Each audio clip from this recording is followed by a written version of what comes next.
Welcome to the Virginia City Council Committee of the Whole meeting. I will call this meeting to order. Today is Tuesday, May 5th, 2020. The time is 9 a.m. And because we are doing this by Zoom with no public in the room, Pam, would you please take the roll call for this meeting?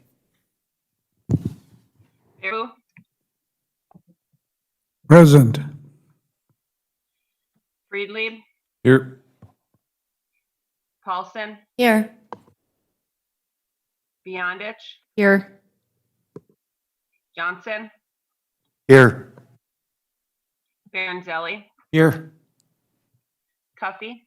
Here. All members are present.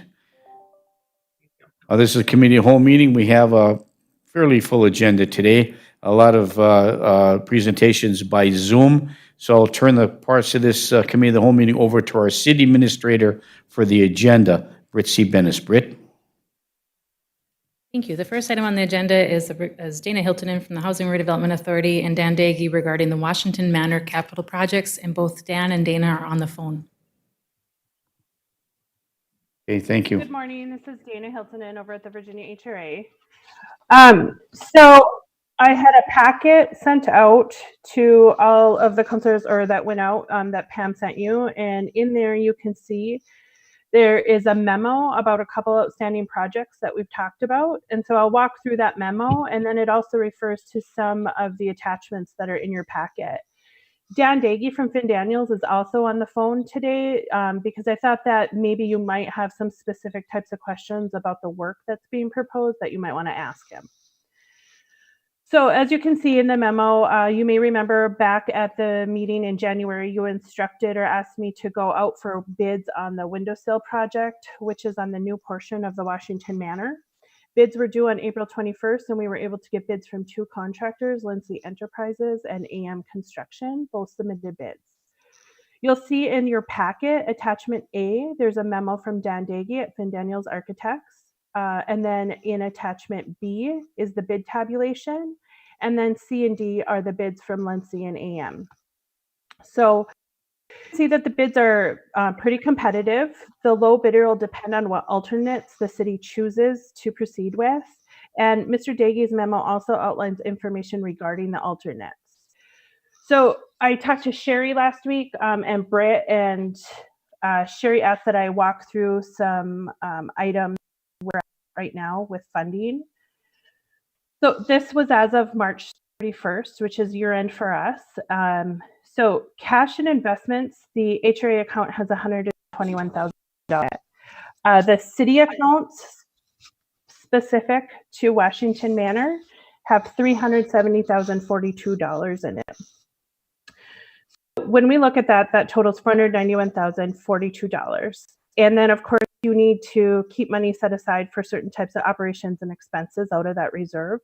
We usually look at 4 months of operating expenses that you want to keep in the reserve. That operating expense calculation includes your annualized debt in there, so 2 months.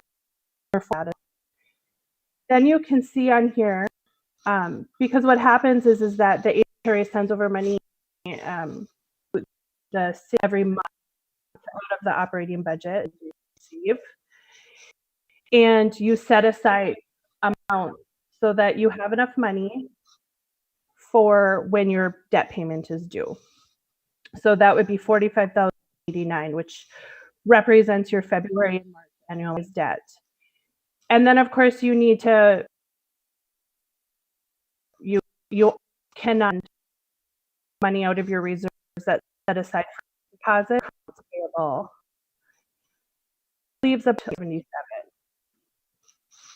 Dana, can you say that again? You kind of broke up a little bit on our end. Okay, just the last part. About the reserve, yep. Okay, so that after the 4 months of revenue expenses, the February, March annualized debt that you need to set aside, and then the security deposits and accounts payable for year end, because you cannot spend your security deposits, you have to keep those set aside. That's a total of about $304,565. So this is about $186,477. Did that come through okay? Yep, that was good. Thank you. Sorry, there's a little bit of an echo for me too, so I'm trying to just try to make sure that I can hear this. Okay, then on the second page, because I think that we need to talk about these in a conjunction, is also at the January meeting and noted in the previous physical needs assessment.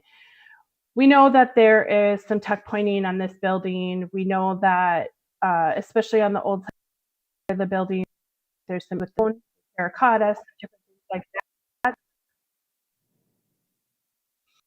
At the January meeting, I had also informed the council that Mr. Daggy was on the roof of the old building and had noticed some issues with deterioration of the joints and that terracotta stone.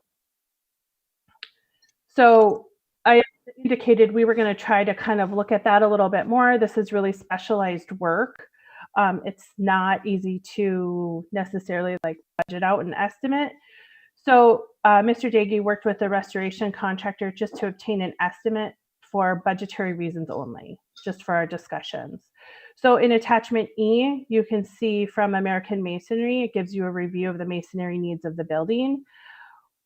It's broken down into multiple phases, but really what we're most concerned about is phase 1. So the cornice on the top is deteriorating, and all the joints on the cornice need to be pointed. You can see in my memo, I state there, I can't state with any level of certainty whether the cornice will remain intact for another year, 2 years, 3 years, 5 years, whatever.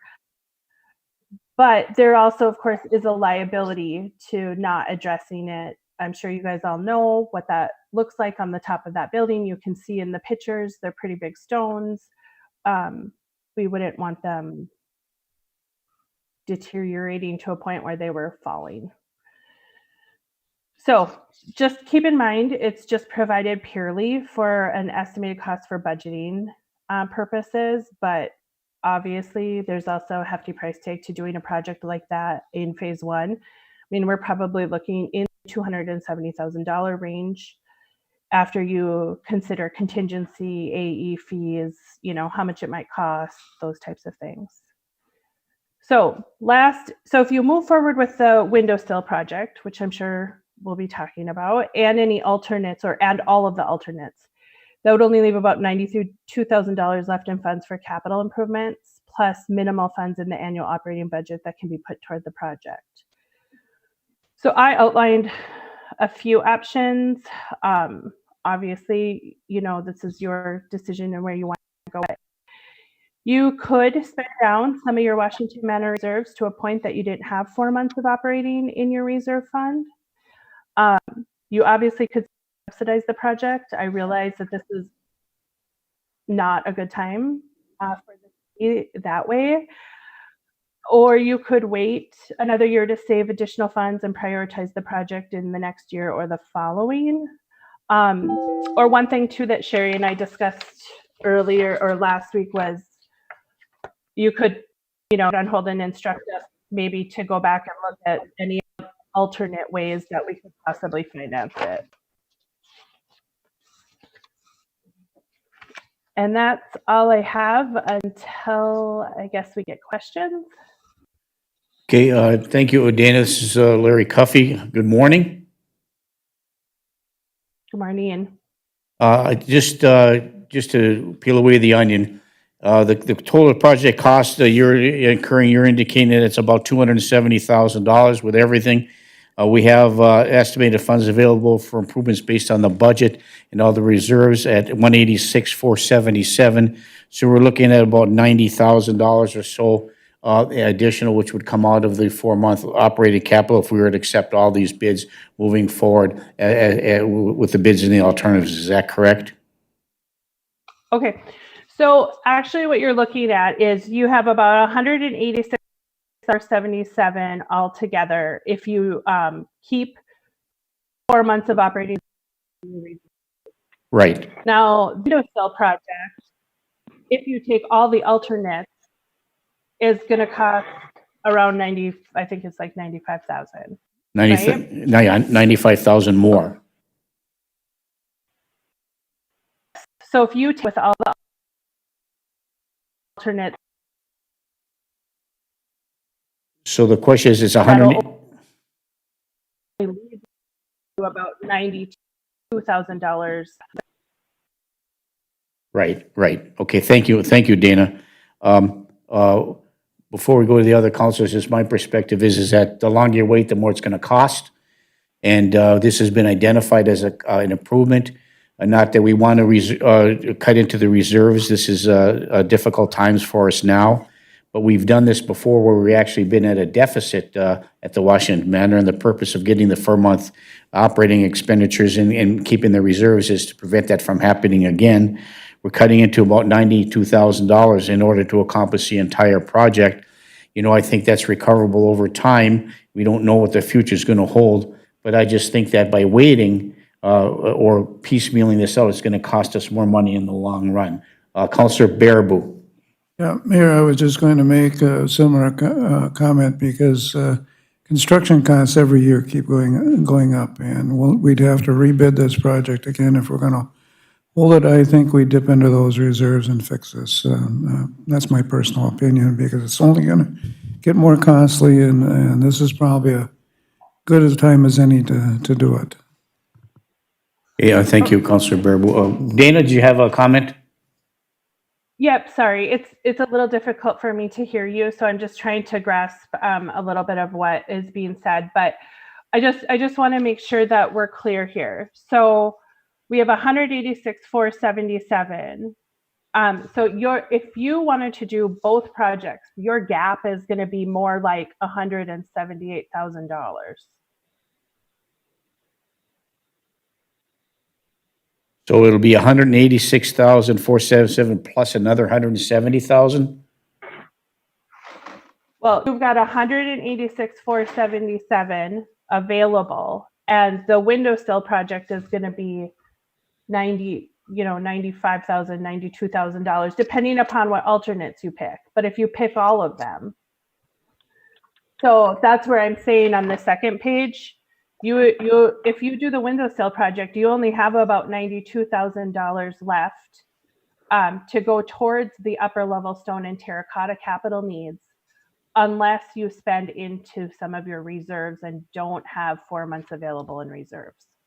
Okay, so once again, the total estimated funds available for improvement is 186,477. If we were going to do both projects, how much more money is that going to cost? You need $178,000 over and above the. Okay. This is what you need. You need 90. You have let's say 92,000 plus 270. Both projects cost $362,000 if you add them together, approximately. So taking that minus the 186,477, we have to cut into our reserves another $150,000 or so. Give or take. So give or take. So by doing that, we have 193,977 in operating expenses, and by doing both projects, we're gonna take that 4-month operating expenses down to almost nothing. Is that correct? Right. Okay, thank you. Counselor, any other counselors? Counselor Johnson? Thank you, Mayor. Dana, I appreciate the clarification. I was we're talking about two separate projects technically. They're just being presented at the same time. Is that accurate? Yes, that is correct. Okay. One thing I just want to note is that obviously the windowsill project was bidded out, actual bids back. The second project is just an estimate at this point for budgetary discussion. It is not, we have not gone out to bid on that project. Okay, thank you for that clarification. And I asked this earlier and I'll ask it officially. At what point does the city no longer need to be owning this building? I know we've been working on getting out of the rental business and landlord business, and is there a path for us somehow to no longer be in charge of this building and let the responsibility fall on another party? Dana, could you answer that question for Councilor Johnson as preliminary discussions have occurred over the last year or so? Yes, so the HRA has been working with the city about the possibility of HRA on Washington Manor. The city council does have obviously outstanding, and I believe your call date is not for a couple more years. Maybe if Sherry's in the room, she can confirm that.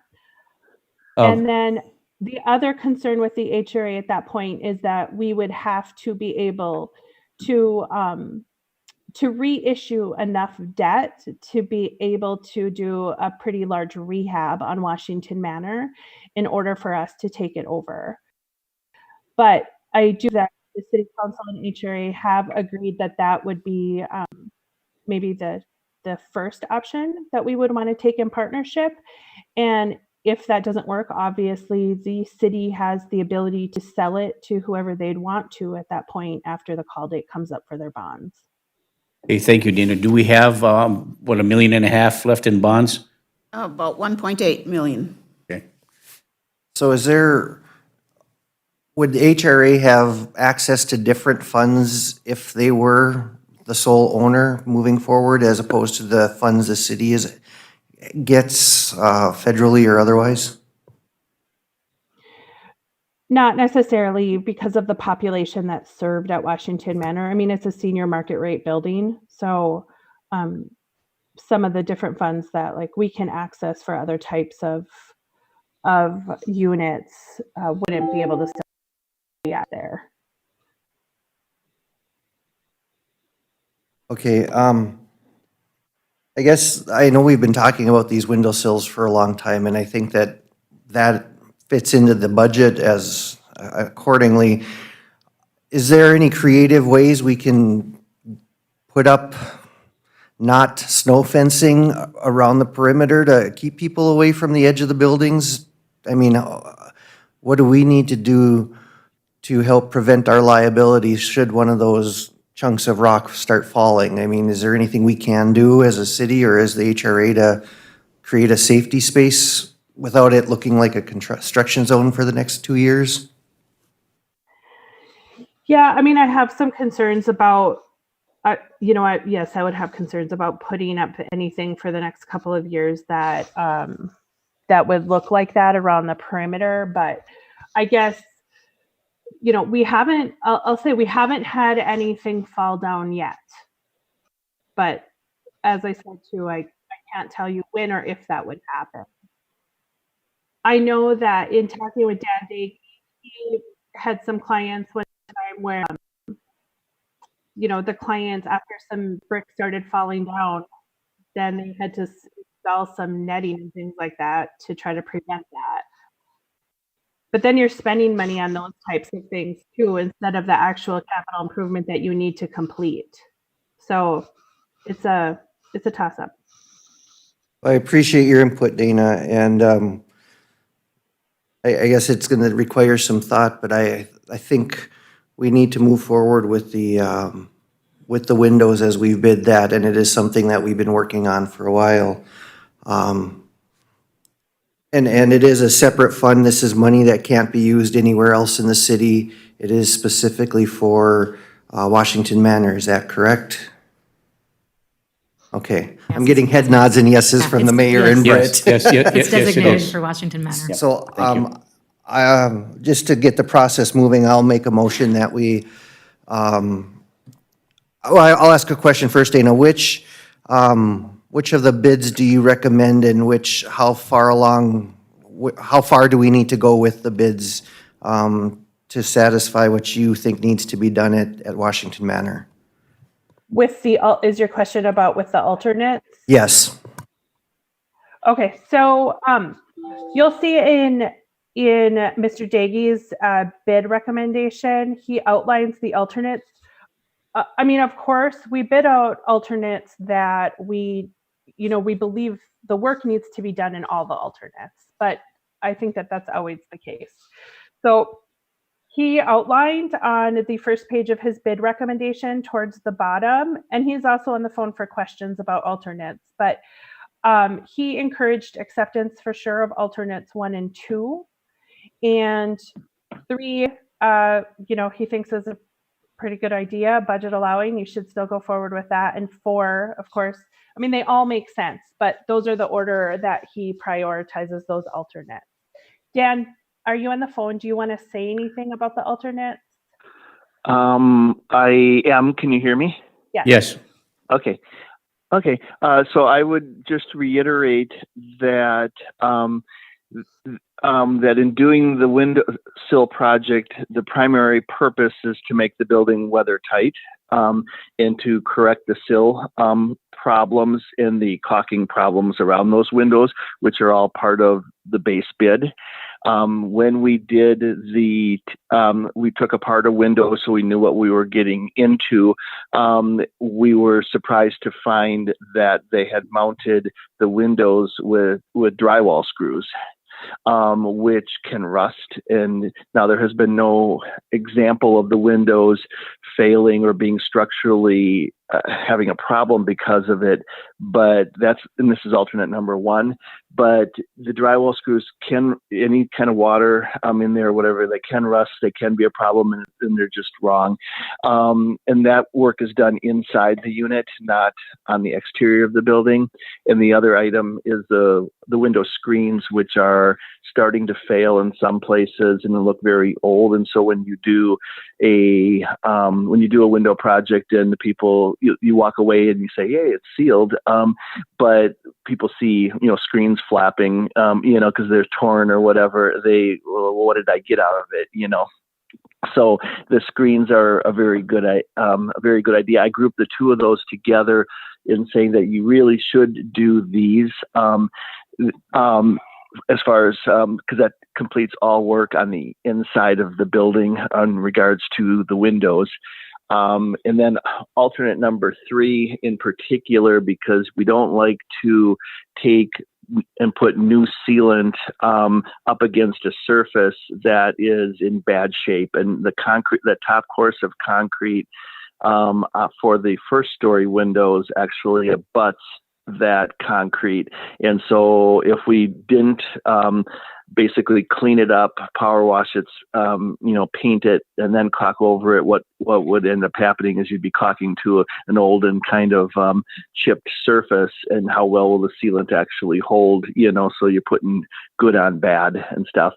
The last alternate is probably the most discretionary, in that if you paint that top course and you take care of it, like I said, because we're going to seal windows to it, which is a weatherproofing issue. The items down below, or the items for alternate number 4, basically has to do with cleaning up the rest of the concrete wall that's below it. There's some tuck pointing, painting. And when you go ahead and paint that top course, it'll look different than the lower concrete, so it'll show. And one other alternate item in alternate number 4 is that around the scuppers and downspouts on the west side of the building, there's a lot of organic matter from years of drains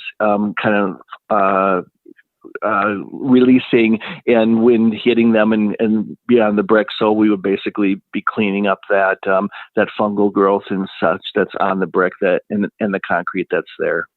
So they, like Dana said, they all make sense, to do the project really the right way. I think I would recommend doing them all. But if I understand that alternate number 4 is a larger cost than the other alternates and such, and could be done at a later date.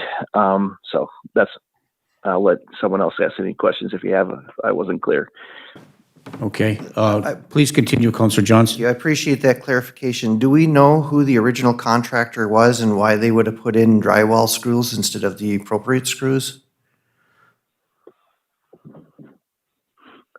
No. Yeah, I have no knowledge Okay. of who the contractor was.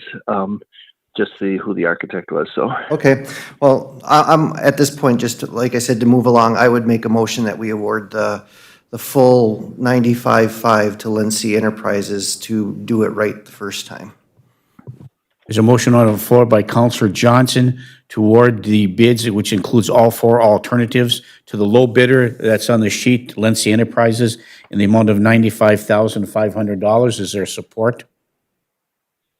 Support by Counselor Freelieb. Is there any further discussion? Counselor Baraboo, and then Counselor Beyondich. Dana, does that price include the unit prices down below the $120 and the $11 per unit? Dan, do you want to talk a little bit about the Yeah. unit prices? I'm right up on No, them. I'm right up what I on would the say mic. is the unit prices are not included in the total amount, and it's important to note that there is a pretty good difference between the two contractors in their unit prices. So awarding all four alternates makes Lency the low bidder, and it also provides the city with some protection in a cost per square foot, or for these two unit prices. And these two unit prices would be part of the contingency, which we are suggesting on the project. And we don't believe the window that we took apart, we don't believe that we would have to have cut that masonry to be able to get proper slope on the sill. There's 26 upper floor window sills, and that's third floor window sills, and those would be the only ones that I would be concerned about where they have shrunk enough that it would be causing a problem for slope. And so at the most, with the Lency bid of $120 per, and 26 of them, you're looking at a maximum of $3,120, I believe, for any unit in unit price number one. And in unit price number two, there's already 250 lineal feet of joint to be ground out and tuck pointed on the lower level masonry under alternate number 4. And so we've got protection for 250 feet. This is only if there's more discovered as you get into it and such, and at a cost of $11 a square foot, or excuse me, $11 a lineal foot. That's very reasonable in the world of tuck pointing and such. And so I don't think those two numbers together would not get you to the 10% or 7 to 10% of contingency. So hopefully that answers the question. Okay, so that basically, Dan, covers that, but I have another question. I was over there a number of years ago with our head of Public Works, Ed Alto, and we looked at those. Now, the spacing on those from floor to floor between those windows, there was a bigger gap as you went down the face of that. Is that going to be corrected, or is it just going to be water sealed? Because there's water going behind those bricks. I missed the last part of that. Were you concerned about something behind the brick? Water was going behind those bricks. It was coming out on floors below. Is that going to solve this problem? Yes. Oh, yes. Oh, yep. I know exactly what you're speaking of. Yes. That's how that wall is actually designed to work, so that when we poured water in on one of the windowsills where the cap was off a year or two ago, poured water in and it came out through the weeps down below. And that is exactly how that wall, because the brick will absorb water. It's not meant to be a complete water barrier, so they expect water to get into that cavity. And I was very happy to see that the water shedded out where it was supposed to shed out. There has been, to my knowledge, no concerns about water infiltration into the building. So I believe that the wall is functioning the way it should, but correcting the windowsills so that we prevent that water from coming in larger quantities than it should is obviously the wise thing to do. Okay, you answered my question. Thanks, Dan. You're welcome. Yes, thank you, Counselor Baraboo. Counselor Beyondich. Thank you. My question is, if we go ahead with the full project and we dip into the other fund, what happens, or where would money come from if they had a large problem? Well, the $186,000 is part of that, so you're asking the additional monies that's being taken, what happens is a large project? I guess if I can, I give you one example of what happened. There was a large project. There was in the capital equipment budget. They did all the work, what needed to be done, the repairs, the painting, the carpeting, the new appliances when people moved out, was even all that internal stuff.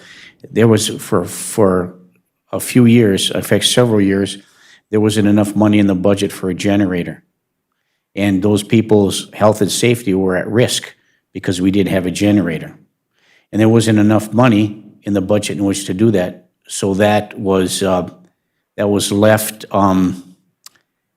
that wasn't done for several years. And so after looking at what we've done for the first time that it was discovered that we really should put a generator in there, until the time that we'd actually put a generator, there was a significant increase in cost associated with that. So that gives you an example of a big project that was actually put by the wayside as a result of that. It didn't affect the structural integrity of the building. It didn't affect the regular budget for the repairs and maintenance as will be stated. This won't compromise that, but it does. It did put at risk the health and safety of the employee, the residents, in the event that there was a disaster where they were lost there was no emergency shelter for particularly those who are disabled. So that gives you an example. So where the money come from? We just waited until we budgeted more money. We increased the cost associated with the rental fees for that, made some adjustments to that, and we were able to purchase. And did we get a partial grant for that? I think we got a partial grant for the generator system. So that's just an example. Okay, and that is part of my concern, is that it's elderly people who live there. And if there was something to come up, where does the money come from? My other question is, there are 2 bids for this project. Do you anticipate, Dana, getting into any surprise cost overruns? I think that we don't really anticipate any huge surprise cost overruns. I think Dan set up the bid, like when he was just explaining even the unit prices, we have some protection in there already. So the unit prices are for above and beyond what's already in the base bids and the alternates. And that is a consideration in the unit prices too, that I think that you should look at is, with the bidders being vastly different in their unit prices. If we do have to go above and beyond, that does affect the cost. I think that we're pretty confident at this point that if you were to approve the base and the alternates, all the alternates and a 10% contingency, that we most likely won't go over that. But of course, I can't guarantee anything. So until we're in the project. But I don't foresee anything like that. Dan, do you agree with that? Yes, I agree with that. And I would add one other item is that the city spent a little bit of money to guard against any cost overruns by allowing us to have some budget to take apart a window, see what the current conditions are, so we could set the bid up properly in the first place. So that was great foresight on your part to allow us to do that. So I think that having done that, we had a leg up, and there should be less surprises than if we were going in blind. Okay, thank you. Please continue. Those were my 2 questions. Thank you. Okay, well, thank you, Councilor Beyondich. Anybody else have anything? Councilor Paulson. Thank you, Mayor. Dana, can you, in the outline that you sent us, when it says the original building proposal repairs, and then there's phase 1, 2, and 3, can you explain how that correlates with the bid package that's being proposed for us to approve? Where does that fall in what phase? Okay, so what is on the first page with the windowsill project is essentially a totally separate project from what's described on the second page. So the second page with the multiple phases has to do just with other brickwork on the building, especially the old part of the building. So those phases don't tie into the bid on the first page because the first page is just the windowsill project on the new part of the building. The thing is that what I didn't want to do is come to the council and say, hey, we've got great bids on the windowsill project, let's go ahead with them, and then not have you know what we've been finding out about the upper level stone and terracotta and the costs that could come with fixing that down the road, or eventually whenever you decide to go forward with that. So the phases that are mentioned on the second page don't correlate with the windowsill project. Okay, thank you that for that answer your clarification. So basically, though, we can look forward in having to actually do a phase 1, 2, and 3. Is that correct? Yes. That's what you're foreseeing is going to need to happen? Sorry, go ahead. That's what you're foreseeing is going to need to happen? Yes, you definitely, I mean, as we've gone over the physical needs assessment in the past, there are definitely some physical needs on this building throughout. And, you know, we've been trying to prioritize the needs that are the most important at the time.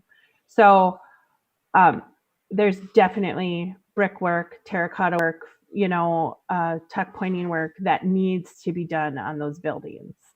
And I think that those are priorities for future capital funds. Okay, thank you for that clarification. And the other question that I had then, because I am concerned about the above roof cornice, is that maybe the second plan to bid on in the second package? Is that what you were? Because the first one that we're bidding on is only the windowsills. Right. The windowsill was a separate project. Those are the only ones that we have actual bids on, that we went out to bid with specs and plans and bid on and got back. I think that you do need to seriously consider the liability that can come into play with the cornice issues that we're having on the old building. It's not like I had an expectation that the city council was gonna, you know, approve going forward with that project today by any means, but I thought that we should at least have it for some discussion purposes of what maybe path you want to take, because it is in my mind a priority. You know, I think one possibility Sherry and I were talking about last week too, like I said, was that maybe even if the city council recognizes that as a priority and gives us direction to go back and have the city and HRA try to work together to see what type of funding we can try to put together to try to be able to address the project sooner than later. Okay, and again, thank you so much for that. I can see that liability being a concern as well. So right now, what we're talking about, the motion is to approve the bid for the windowsill project for Lindsay Construction in the amount of $95,500. Is that correct? And then That is correct. And that's in the budget. But I also did recommend in the memo a 10% contingency be approved as well. The unit price. A 10% contingency for the whole project, so that if there are additional things that the unit prices have to pay for, that's covered under the budget. So we're going to need two motions then, one to approve the bid itself, and then second for the unit price, unless the motion is amended to include both. Right, Britt? Okay, thank you. So the motion on the floor is to accept the bid of $95,500 to Lindsay Enterprises. That was the bid. That was the motion made by Councillor Johnson and supported by Councillor Freelieb. In your motion, Councillor Johnson, will you be willing to amend your motion to include the unit price in this as well? Yes, Mayor, I would amend my motion to be $105,050, which would include that 10% contingency. And then, if I might, Mayor? Yes, please. That would mean that that the remainder of the estimated funds available would be approximately 81,477. So there is still money available for anything else that comes up. To kind of answer Councilor Beyondich's, is we're not spending everything that's available for improvement. We're spending just over half of it, but there's still money there in case something else comes up in the next time period. So I'm getting a lot of head shaking there for everybody. Sherry's Yeah. grinning and nodding. So yes, I'm comfortable amending my motion to be if my math is correct, the $105,050. Okay, the motion is to approve the $9,500 award to Lindsay Enterprises and the contingency as well. Is there amended your support? Councilor Freely does amend his support. Is there any further discussion? Just quickly, when you're talking about the ceiling, about the next priority, Councilor Paulson, I think that absolutely has to be. And the reason I experienced it personally down at this courthouse in Duluth. The old courthouse, the old jail was sold. The investigative division and the records division was still in that old jail. Everybody else had moved out. It worked out of there. And for 2 years, right around there was scaffolding erected in the sidewalk area, the pathway, to get into that building in the event there's fallen debris from the ceiling or from up on the roof area, and there was rock debris coming down from there, landing on top of there, and that was a ghastly sight, and we certainly would want to have that up at a rental facility for senior citizens. So, thank you. It's been moved and supported to award the bid to Lindsay Enterprises for both the bid and the contingency. Is there any further discussion? Seeing none, all those in favor signify by saying aye. Aye. Opposed? Motion carries, passes unanimously. Councilor Johnson. Thank you, Mayor. Before we let Dana go, is there the ability can we research grants because the Washington Manor part, the old building is a historical building of some sort?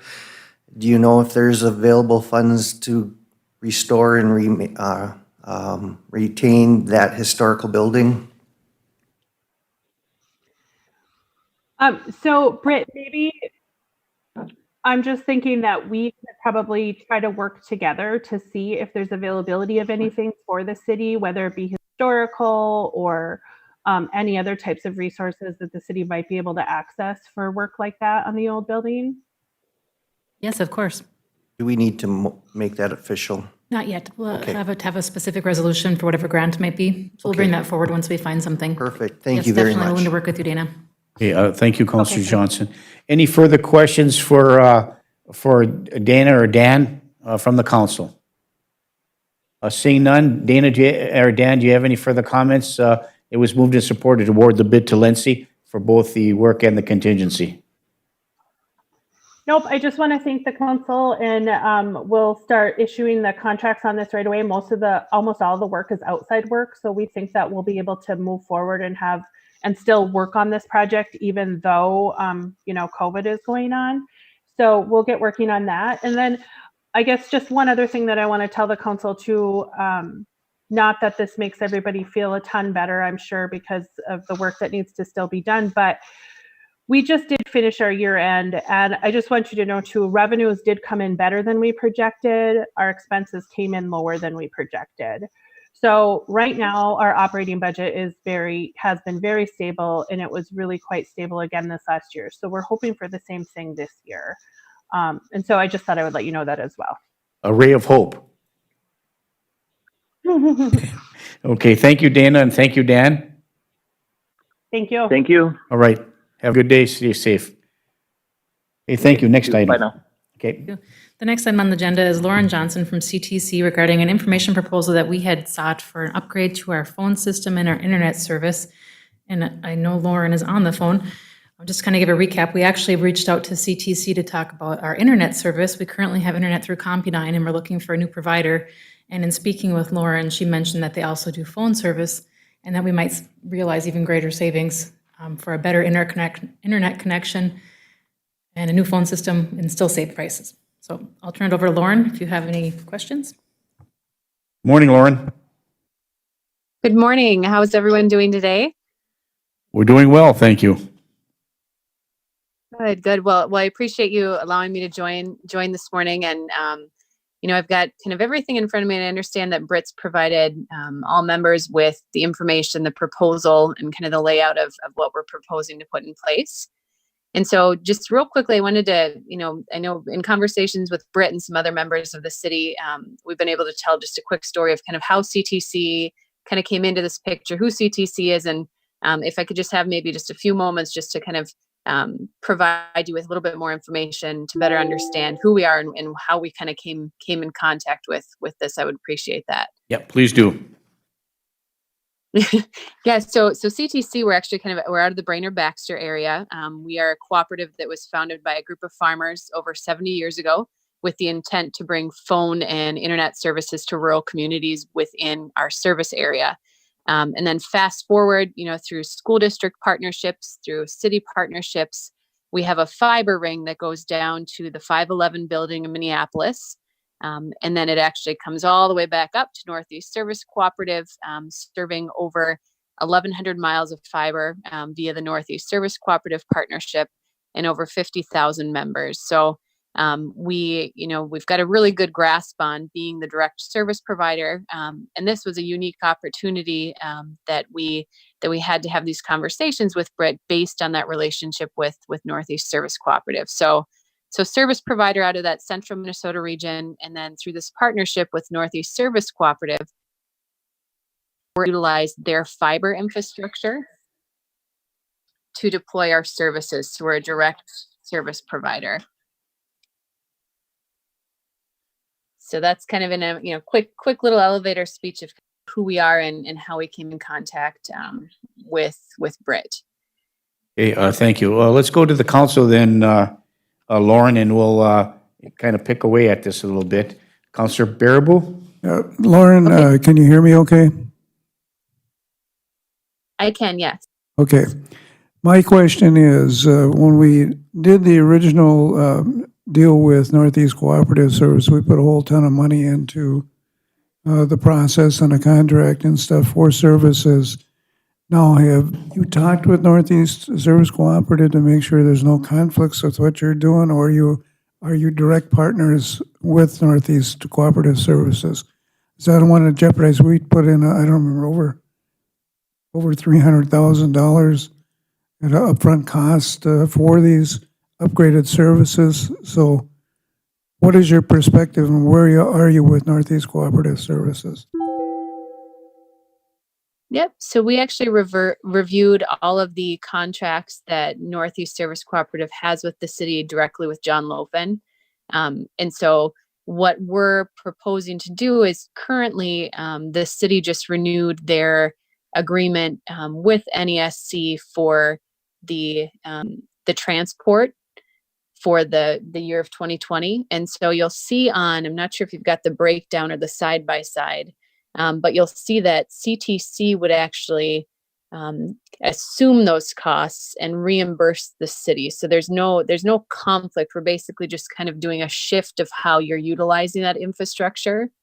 And then that would bill under CTC now, as opposed to having to renew any annual agreements with Northeast Service Cooperative. Okay, that answers my question. I know your company does great jobs because we've had conversations with the RAMS organization about CTC, and there's been nothing but praise for your organization and what you do to increase the speeds. So I don't have an issue with that as long as you're satisfied with Northeast Cooperative Services. Okay, thank you. Great. Lauren, this is Larry Cuffey. I have a question about the integrated system between the upgrades of the internet system and the phone system. So you do both phone systems, obviously, and internet. So is there an integrated system where the phones are attached to the internet, or is this just a separate thing? So right now, our phones aren't attached to the internet service, right? So Correct, yep. Could you give us a little explanation about the phone system that is set and how they interconnect, if they do or if they don't? Sure. Yep. So our solution is what's called a hosted PBX, or it's IP system, so over the internet. The difference, as opposed to another what we call an over-the-top solution where you just bring in a phone system and put it over your internet, is because we're that provider, we have the ability to separate the traffic. So your phone system is active via the fiber infrastructure, but it's riding on a completely different network. What that means for you is that it provides you with more, robust internet. You're not utilizing any of that bandwidth. It's more dedicated because CTC is the actual service provider providing quality of service for that. And just, from kind of a solid solution, we actually have a 99.9% uptime. We're one of the only 911 providers for voice traffic in the state.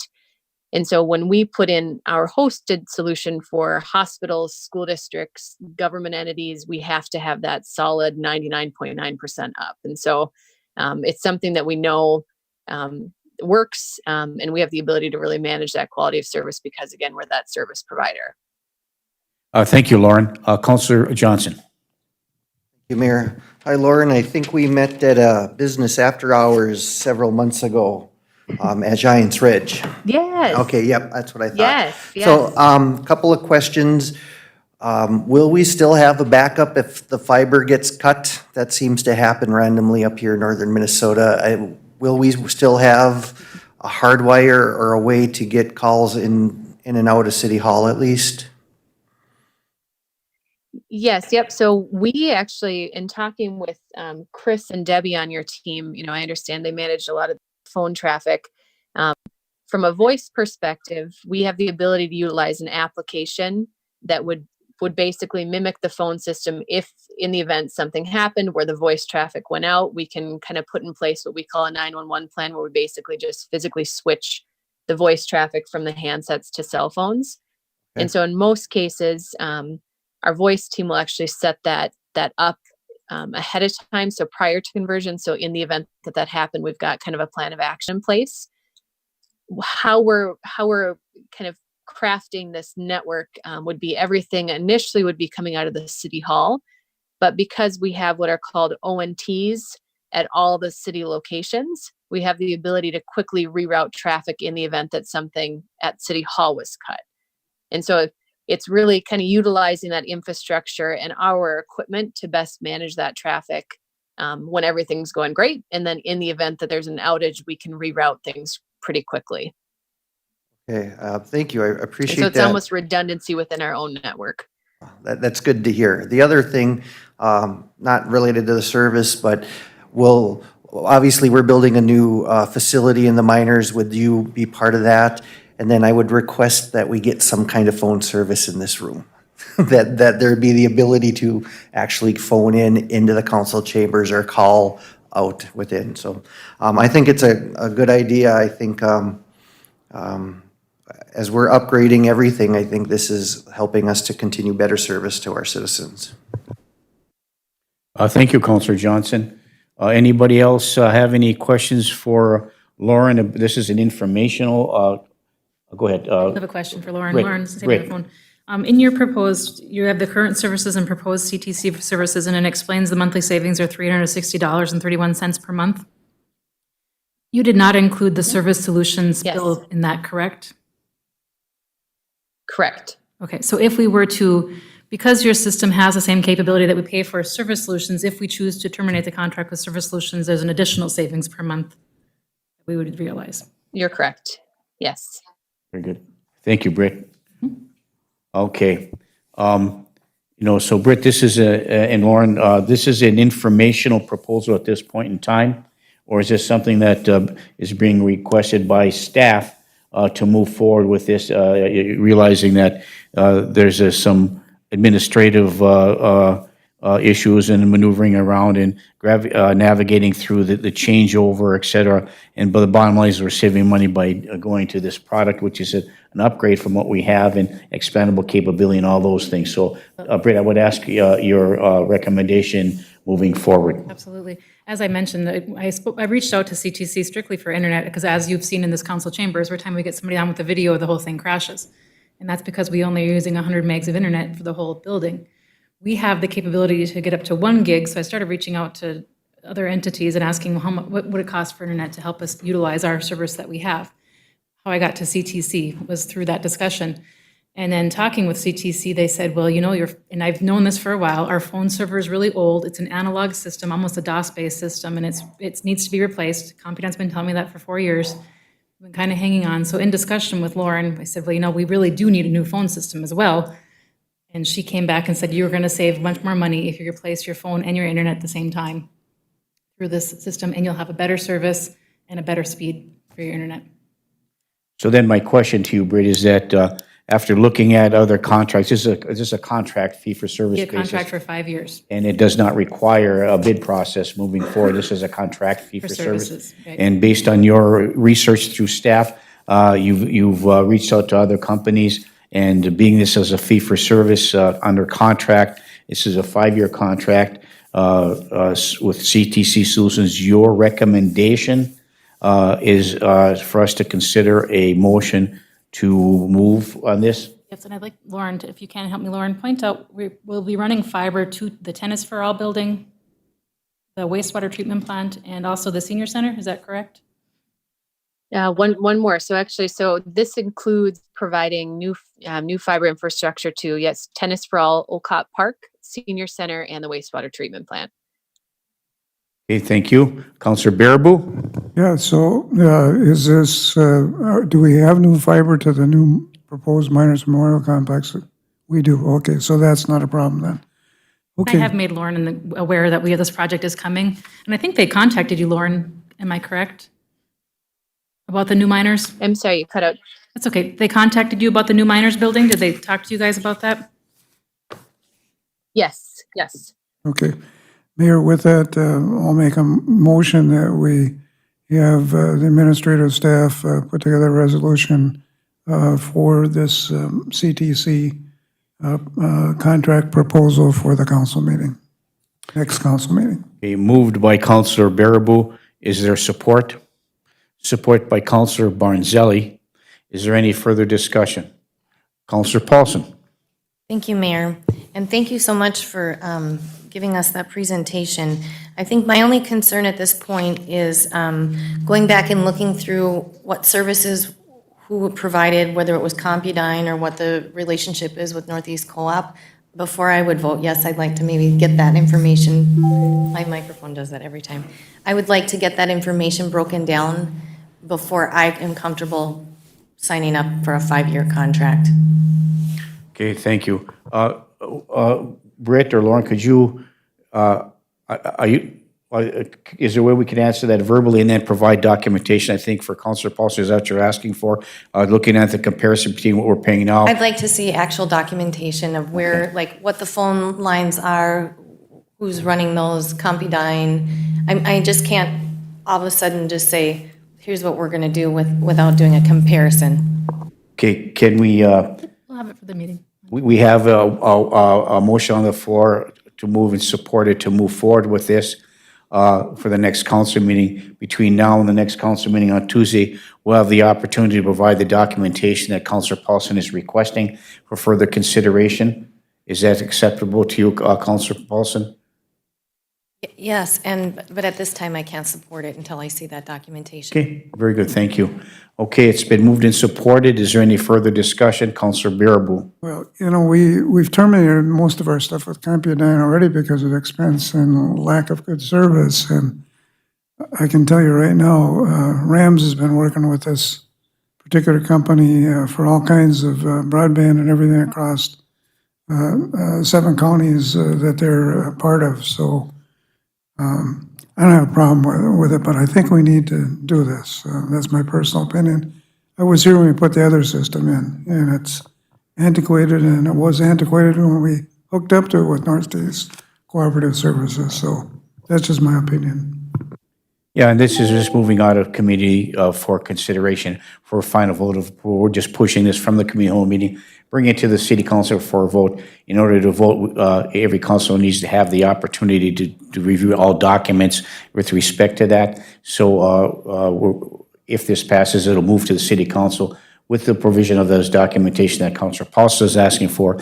And then once reviewing those documents, we can determine yes or no if we want to move forward or we want to wait and look at other alternatives. So it has been moved and supported at council level. Is there any further discussion? Councilor Beyondich. Thank you.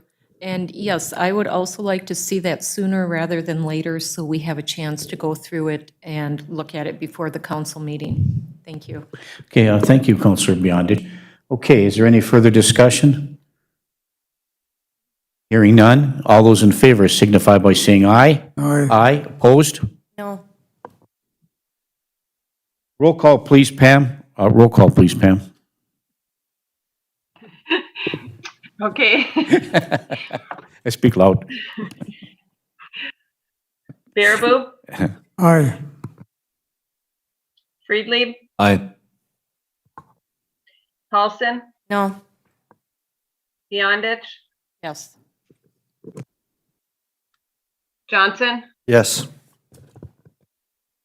Baranzelli, Yes. Cuffey. Yes, motion passes 6-1. Thank you. Anything else for this, Britt?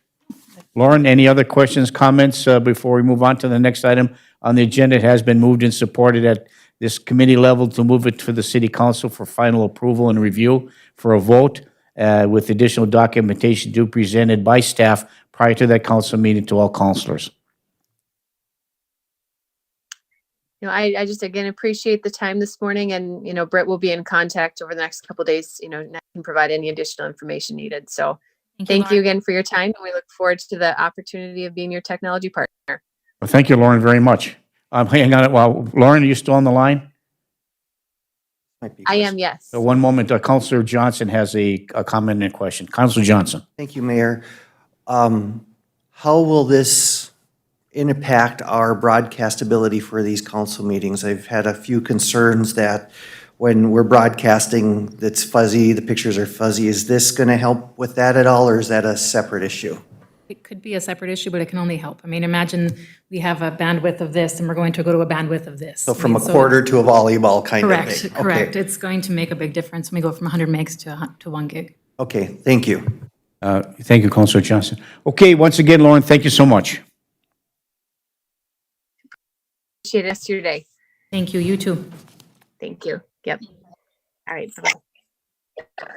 The next item on the agenda is approve resolution to apply and accept funds from the IRRB Residential Redevelopment Grant Program for the building at 231 2nd Street North.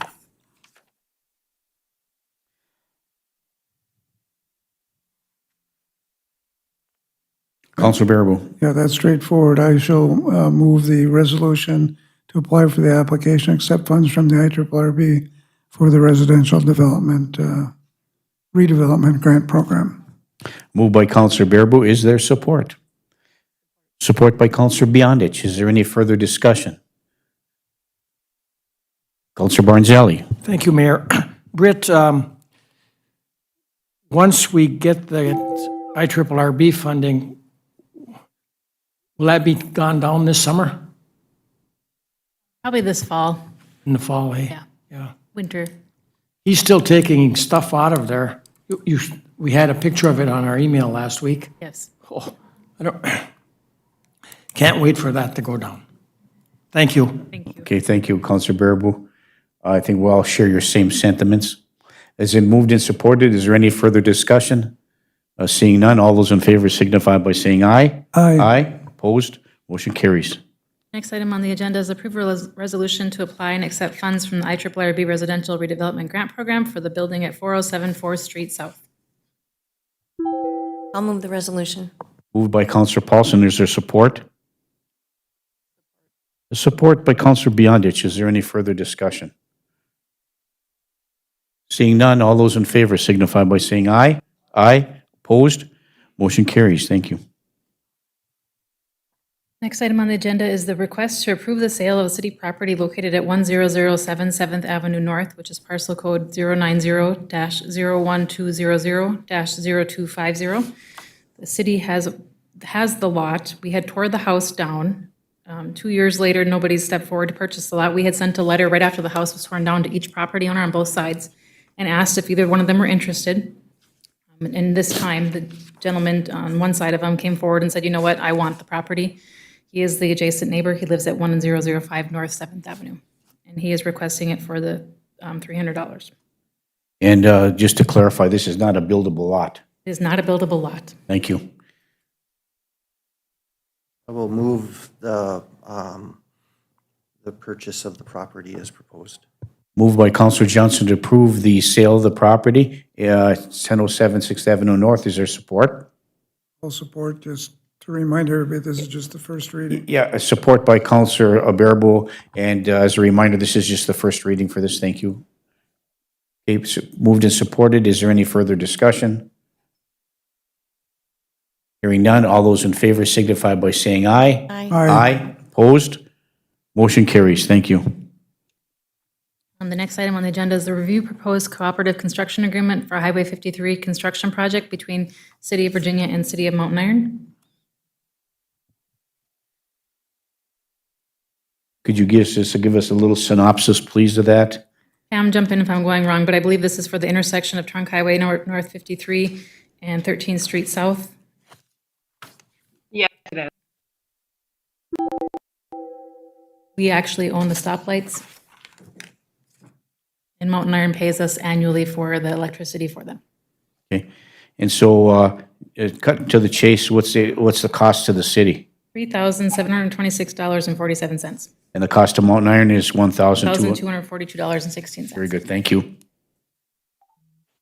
Those intersections are completely remodeled, supposedly starting in June, Yes, yes, both 12th and 13th, so. both 12th Avenue, Highway 53, and 13th Street South and Highway Very 50. small bit of portion of, on Second Avenue, behind the curb line, will they be redoing the light signals so that all the signals will be connected. So if the ambulance comes through, it'll hit all signals, allowing them to go through. It's been a huge issue, a long time request, and finally the DOT has it on their construction seasonal for this year. Counselor Bearable. I also move that we accept the, there'll be a resolution for it in the packet, correct?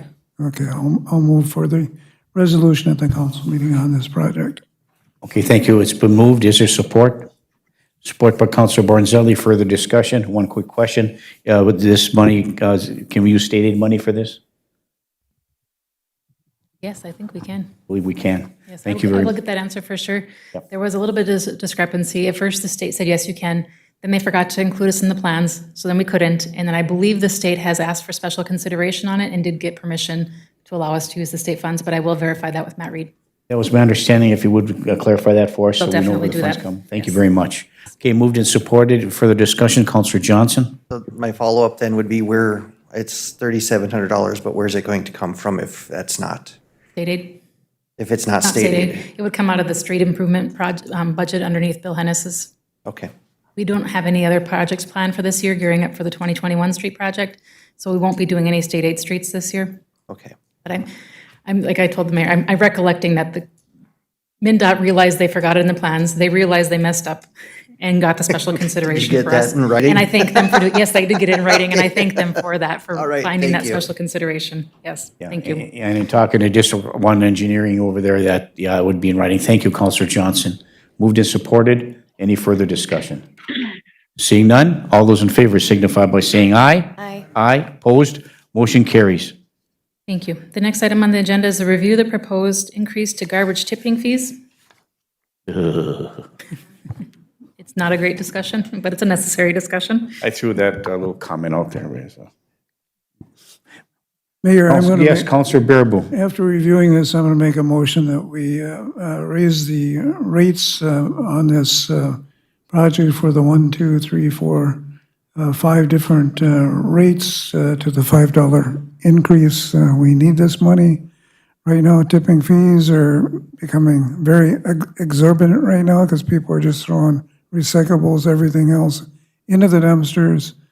And we've reached an average of $11 in increase in tipping fees per ton. So this will make up the difference, and we do need a new garbage truck that has to come out of these fees also. So we can't afford to go less than $5. If you put the numbers together, we'll be going the other way into, which we can't do. We can't go into deficit spending. So, because it is a enterprise fund. Yeah, and granted, these are services that need to be provided. There's no question about that.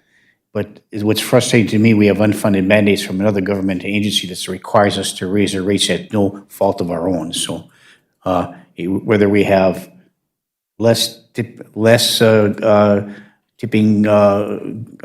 tonnage or more tipping tonnage is still an increase in the fees that's passed on to the city by the county. So thank you. Councilor Johnson. Thank you, Mayor. I guess the other part I'm concerned about is that this just solves it for now, where we haven't solved it for when they increase the rates next year. I'd like to see something, and I don't know where it goes, if it goes into the ordinance or it goes into the policy, but that we are allowed, or the staff is allowed to automatically increase the tipping fees based on what the county increases every year. So if the county increases it by $4, then however, whatever that is, but I'd like to see this problem solved long-term, because one of the discussion items has been that we haven't increased the tipping fees for X number of years, even though the county has. And I don't want to be sitting here, if I'm lucky enough to be sitting here in 5 or 10 years, having that same conversation. I'd like to see an automatic escalator relative to what the county does. So my thought is, if they increase their overall tipping fees by 6%, then we would just automatically increase what's on the bill by 6%. The ordinance idea is a great idea, Counselor Johnson, and that's something we definitely can work on. So this would be the First step. solution now, and then we can work on the long-term solution. Yes, Okay, then I'm Attorney fine. Lindsay and I can get that together quickly. Okay, then I'm fine with this. Thank you. All right, thank you, Councilor Johnson. Any further discussion? Councilor Bearable. Britt, if I heard you say it correctly, this would have to go into ordinance form. Otherwise, the council would have to approve any spending on stuff, correct? If Correct. we put it in ordinance, we don't have to. Correct. Correct, okay. I'm looking forward to seeing what the languages of that ordinance that's being crafted, so, but we'll take a look at that. Thank you. Any further discussion? Councilor Paulson. Thank you, Mayor. I do have a question. When we had talked about the proposed rates increase, again, how this is going to impact the Washington Manor folks. Did you guys maybe address that at all, or talk with Dana on that? Well, Sherry? No, I did not talk to Dana. Okay, so we probably would have to let her know so that they can, I mean, is this the beginning? She just said they're at the end of their budget, so maybe starting a new budget, they can put those rate increases in there. And that, there's nothing we can do to offset the Washington Manor, is there? No? Okay. All right, thank you. Thank you, Councilor Paulson. So the Washington Manor, they pay a separate government rate per unit, or is it a commercial rate they pay? Okay, thank you. Okay, moved and supported. Is there any further discussion? Councilor Johnson. Thank you, Mayor. I appreciate you bringing that up, Councilor Paulson, because again, it's an increase that they have to budget for, and not only for Washington Manor, but for the other buildings. So I would hope that we can work with those larger apartment entities, like we did the last time there was an increase, if there needs to be a phased thing, because it is a big budgetary concern. So thank you for bringing that up again. Yeah, and, we're going to get the same request for commercial and residential customers as well. So it's something we'll have to navigate through. Thank you. So moved and supported. Is there any further discussion? Excuse me, Mayor. Yes, go ahead, Pam. I did not hear the exact motion. I think Councilor Baraboo may have made it, but Yes, I don't know the details. yeah, Councilor Bear, I'm sorry, Pam. Yeah, Would you Pam, please I- repeat your motion? Pam, I did make the motion. I just put the motion forward for a resolution at the council meeting with the new fee structure that we have in the packet. That's basically what I did. At the $5 rate. At the $5, okay. Okay, and that was supported by Councilor Barnzelli. Barnzelli, okay, thank you. Yes, any further discussion? Do we bid on that? We voted, right? No, we did not. Okay, it was a last minute reprieve, okay. Moved and supported, is there any further discussion? Seeing none, all those in favor signify by saying aye. Aye. Aye, opposed, motion carries, thank you. Thank you. The next item on the agenda is the Mesabi Snow Voyagers Snowmobile Club request for a grant fund for purchase of a trail groomer, and they are requesting $5,000 of a grant from the city of Virginia for that purchase. So my question would be, where would that $5,000 come from, right? So would I you have, additionally have questions for Attorney Lindsay, that if it's legal for us to give a grant to them. right, and there's some grant and aid trail funds that could become available elsewhere, but they're just looking for grants from the city of Virginia, so thank you. Councilor Johnson. My question would be how much grooming of trails occurs within city limits also. So I would look forward to, I'm guessing they don't need this today, but I think we need more information. So I'd like to get those questions answered, both from the attorney and from, what, I don't know if Brian, if you know anything, or if Ed would know, but how that fits into the grand scheme of the city. So it would be good to motion to table for further information, looking for that. Mayor, before you do that. Go ahead, Councilor Baraboo. Before we do that, we have to realize, I believe, that snowmobile club that has this has the liability for that trail too. So that's a big, huge cost savings for the city of Virginia when snowmobiles come through. That was part of the original grant and aid thing that had to be done way back a couple of years ago to get this through Virginia, because our GGS wasn't going to let it through unless we had good liability insurance through their properties. So just think about that for the small amount of money that they're looking for. If we can legally do it, I think we should do it, because that saves the city a huge cost for the liability insurance. Yeah, thank you, Councilor Baraboo. So, Councilor Beyondich. Thank you for bringing that up. But I also feel that the trails that come in and out of Virginia impact Virginia.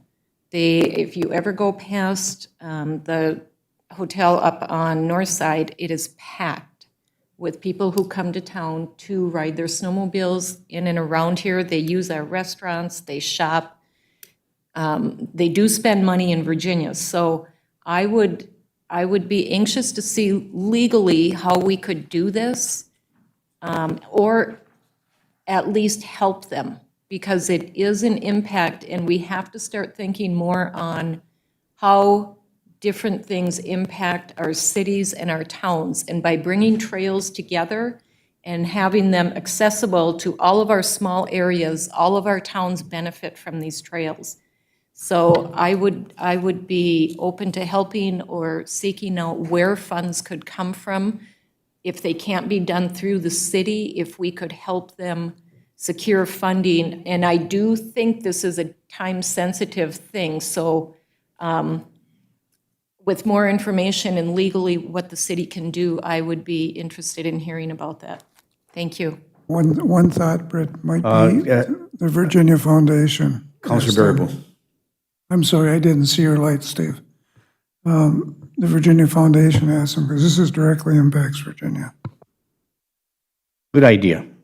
Thank you. Councilor Johnson. Well, that would be, we are just one stop on this trail, so I would ask if, if we can figure out how we can legally do a grant, maybe we suggest that the trail committee ask Mountain Iron, ask Evelyn, ask Gilbert, ask some of the other spots that are also benefiting from this. Instead of one $5,000 grant from the city, maybe we can put together a support package that demonstrates support for this group, Quad City and beyond.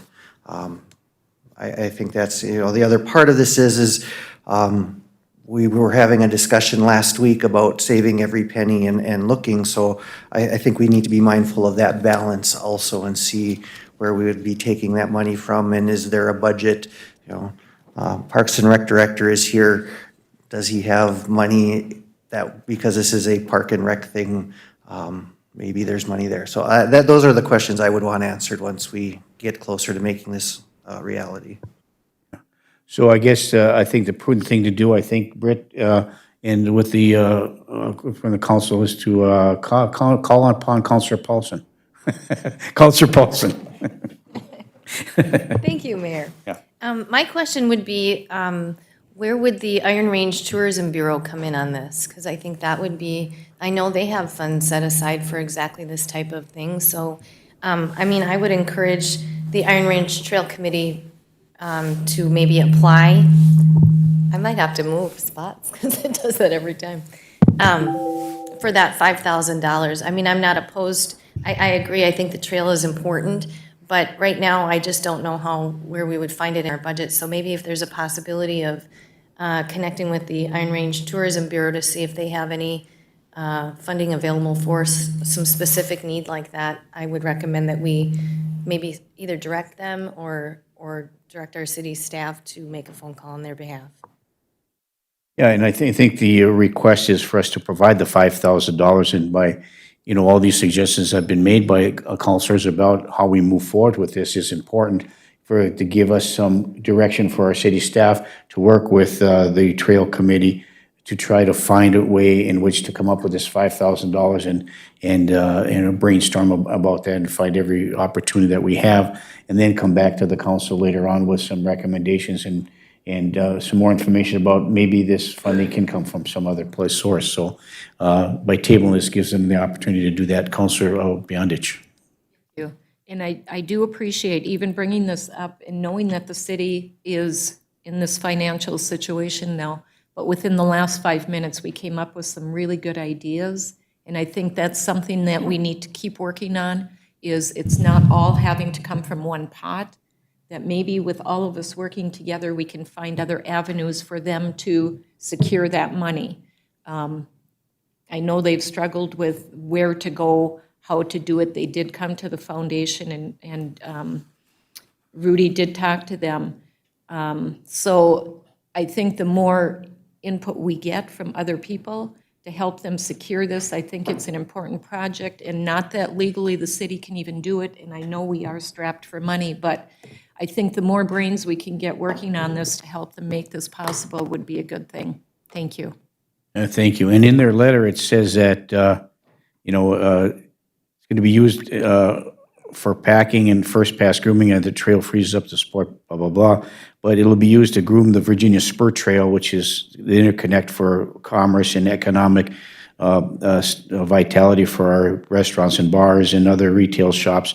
And then they'll be grooming the trail behind the college around Bailey's Lake. So that helps that as well, because then those who live along the Bailey's Lake Trail will have the opportunity to walk back and forth at a clean trail to and from the grocery store. And that also provides us the opportunity to ensure that there's safe travel there. So it does help. So moving forward with all these ideas can help. And I think they're asking for the money from the city of Virginia primarily because the groomer will be used at the Virginia Spur Trail. So I think they're getting money, in other aspects, as you can see in the letter. But working with them for the additional $5,000 there's a lot of opportunities moving forward. So thank you, everybody, for your input with respect to that. And so would you prefer a motion to table until you can get some additional information? Your staff can work on this with the Snowmobile Club? Okay, thank you. What is the councilor's pleasure here? Councilor Johnson? I'll move to table to allow more time for staff to work with them. Thank you. Moved by Councilor Johnson to table. Is there support? Support by Councilor Freely. Did you get that motion, Pam? Yes, I did. Thank you. It was moved and supported to table. All those in favor signify by saying aye. Aye. Aye. Opposed? Motion carries. Thank you. I will work on getting some more information from those other sources also. Thank you. Thank you. Now, item number 10 is approve the letter of understanding, approve resolution to apply and accept funds from the IRRB for the Community Infrastructure Grant Program for the Miners Memorial Campus. And this is for infrastructure placement at the miners. Infrastructure being water, sewer, Right. electricity, gas, et cetera. And they gave us money for the demo. This is the second request of their verbal commitment to look at providing this, so we have to apply for the funding. I'll move to approve the resolution to accept the funds from the IRRB.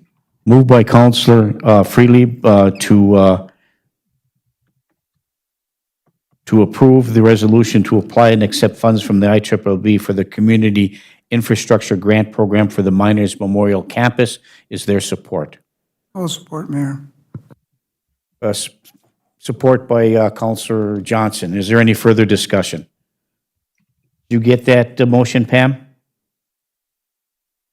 Yes, I did. Thank you. All in favor signify by saying aye. Aye. Opposed? Motion carries. Thank you. Now back to item number 10. Approve letter of understanding between AFSCME and city for golf course operations. Because of a furlough, the way the language reads in the current existing AFSCME contract, we are not to have any contract employees. However, related to the furlough, the union has agreed to keep the contract employees at the golf course for this time until July 31st, 2020.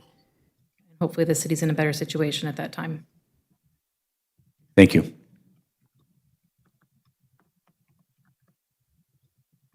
Counselor Johnson? I will move the letter of understanding for further discussion.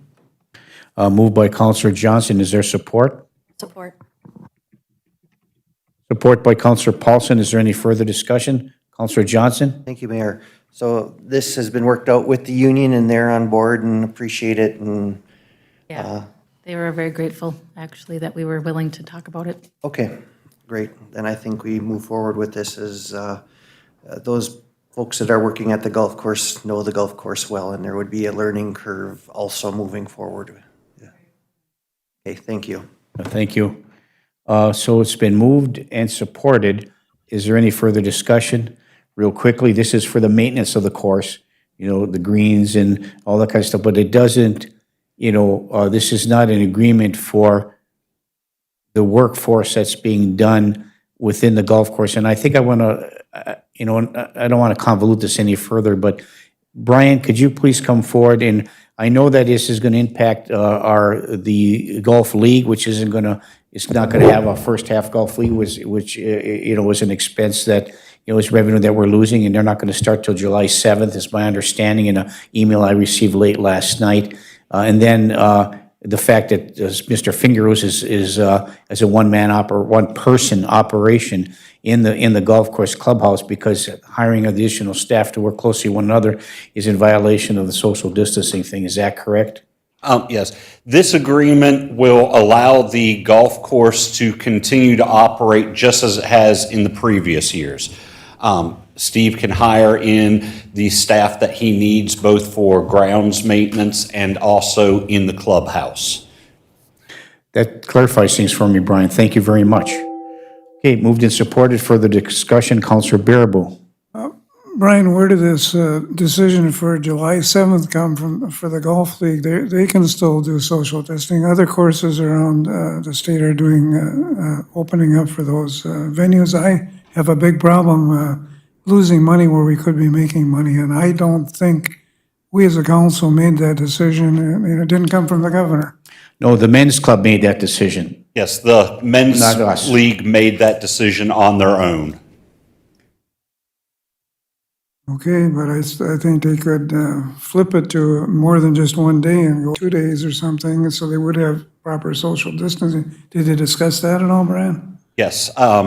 Steve Fingeroos had several discussions of, rather than men's league just being on one night, that it would be spread across several nights during each week, because each team knows who they need to golf. Evidently, the men's league was not very receptive to that idea. They'd prefer to try and keep it as much on one night as possible.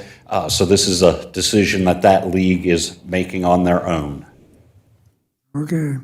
And it has to do with shotgun starts, everybody starting on the same hole. There's hundreds of golfers there. So by July 7th, hopefully they'll have a little bit more relaxation of that. Is that correct? Hopefully. The good news is our golf course is currently booming with activity.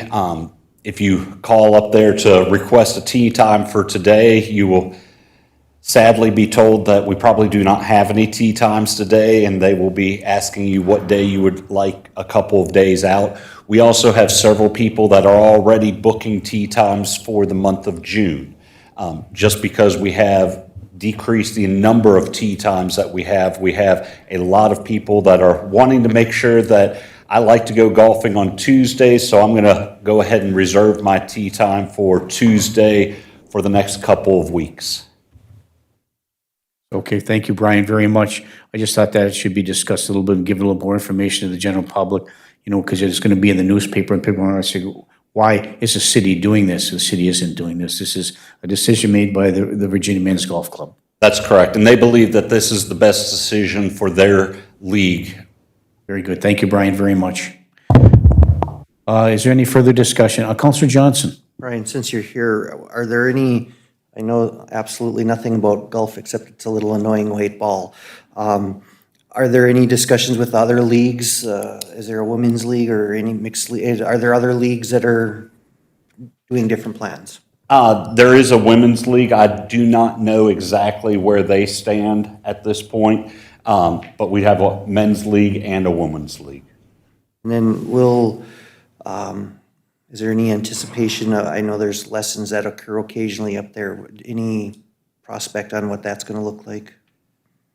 Again, the private lessons and everything are very difficult to do with social distancing.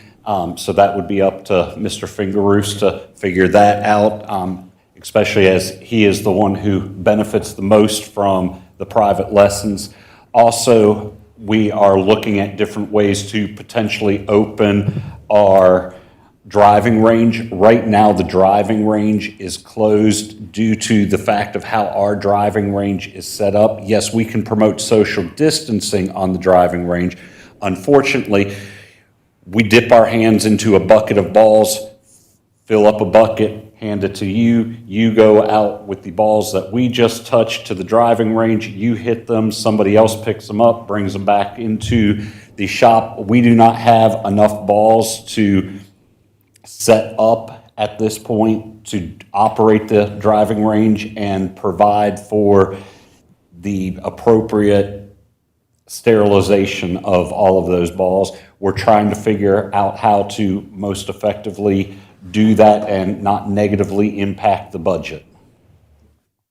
Thank you. Thank you very much, Brian. Thank you. So go ahead, Councilor Baraboo. Anything else you'd like to add? Simple solution, Brian. You take the bucket of balls and you put them in a pail. Hot water will kill the virus. There's no question about that. And sterilize them. And they can be wet when they go out to the driving range. What's the difference? We play in the wet golf courses all the time. Working on it.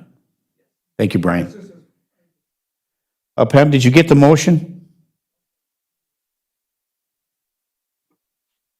Yes, to approve the letter of understanding. Yes, it's been moved and supported. Is there any further discussion? Seeing none, all those in favor signify by saying aye. Aye. Aye, opposed, motion carries. Thank you, Brian. Thank you, Brian. The next item on the agenda is review the one proposal that I did receive from Beal Consulting Incorporated for the Community Satisfaction Survey on Healthcare in the area. I have reached out to numerous. I did reach out to ICS, was the most recent one, and I have not gotten a call back. I both emailed and called. I don't know if at this time, if the council wants to proceed with the one quote I did get. And I do know later on our agenda, we have an essential discussion, which may not, I don't know what's going to happen at that discussion, but we do have a discussion later. Mm-hmm. But I'm bringing it forward for the council to review. Okay, thank you. Councilor Paulson? Thank you, Mayor.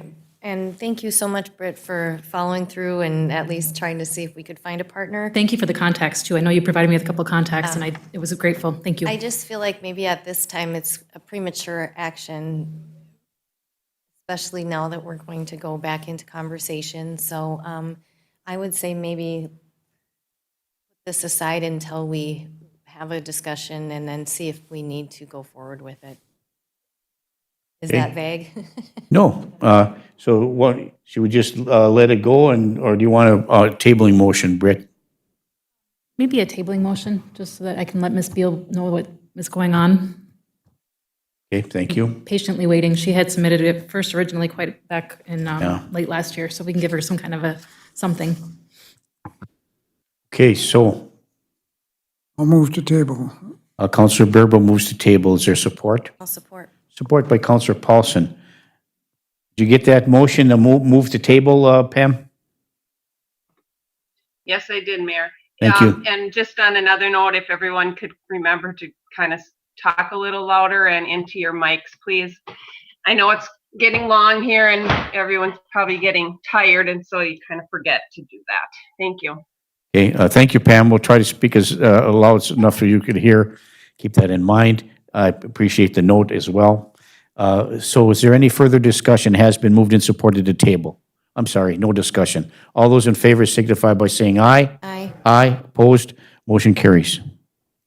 Thank you. The next item on the agenda, item number 12, is the request to appoint an additional counselor to the Shared Fire Services Committee meeting, and I will actually defer to Counselor Beyondich on this matter. Thank you. Counselor Beyondich. Thank you. So we are basically looking for one more counselor to attend the shared fire meetings.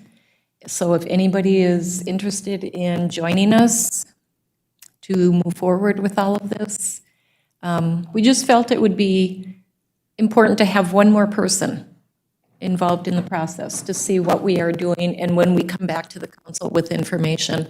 And Mountain Iron is also doing the same thing. Okay, very good. Is there any counselor that might be interested? Counselor Freely first. And then I would be interested. What night do you meet and how often? Usually it's once a month, and it depends on the schedule, but the last meeting that we had, I attended, in fact, I think all of us were on Zoom to be at the meeting, but it's very interesting to hear from the Virginia chief and the representatives from Virginia and also from Mountain Iron and some of the challenges that are involved.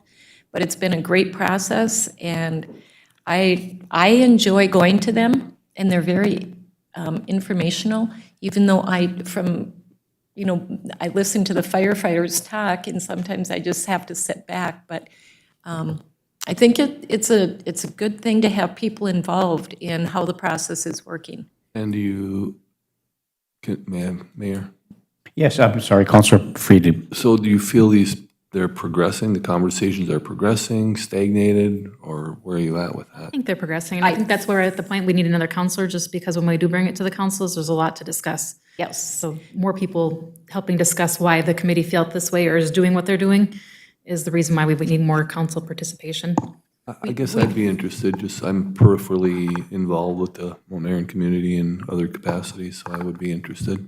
That would be great. And it's, I don't know, it's usually a 2-hour meeting. Yes, and the next one's next Monday, the 11th. Usually we try to have them on Mondays, but yes, we just felt that we've come to a point now that to bring it back to the council, it would be good to have other people involved.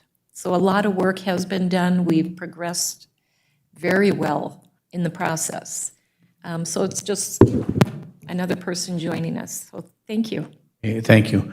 Counselor Baraboo. Yeah, I just had a question. Be very interesting. Do you folks take minutes at these meetings or not? Is there somebody designated?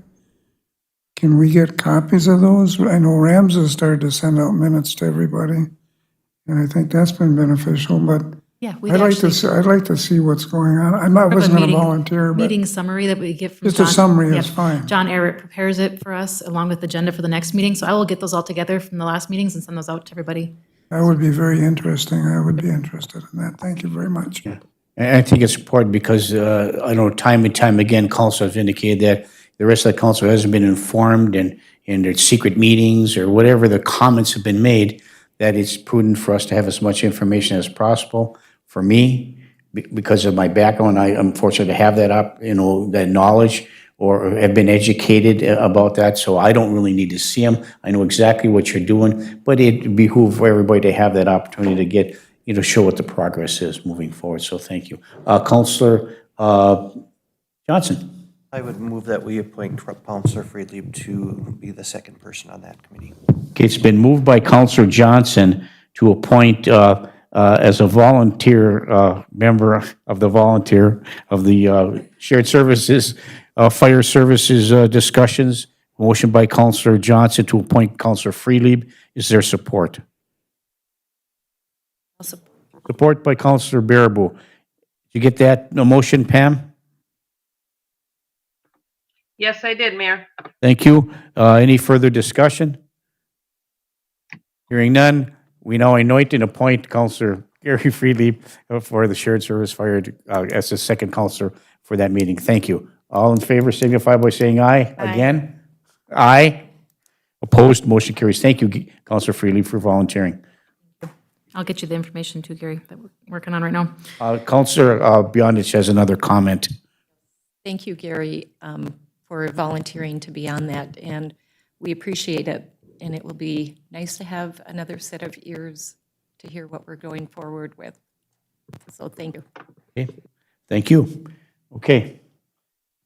Thank you. The next item on the agenda is review proposal from Essential Health regarding the land up on North Side. This portion of the meeting may be closed as per Minnesota statutes 13D05 subdivision 3.